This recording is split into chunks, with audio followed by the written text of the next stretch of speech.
आपका शुक्रिया अलिफ पापा। ठीक है, फिर बात होती है।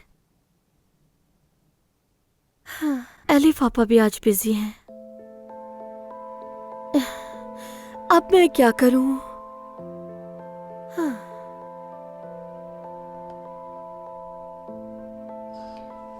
खदीजा खाला। हेलो, अस्सलाम वालेकुम खदीजा खाला। जी जी, सबको कॉल कर चुकी हूँ मैं। खुदा के लिए मेरी मदद करें। बतूल को आज शाम तक के लिए आपके पास छोड़ सकती हूँ मैं? आपको भी काम है। अगर मुझे सख्त परेशानी ना होती तो ठीक है। ठीक है ठीक है, वैसे भी अब तो बतूल की उम्र नर्सरी की हो चुकी है। ठीक है खतीजा खाला, आप फिर उस स्कूल का नंबर मुझे भेज दें, मैं वहां कॉल करके बात कर लेती हूँ। कोई हल तो निकालना ही होगा। शुक्रिया। शुक्रिया खाला, ख्याल रखिएगा। खुदा हाफिज।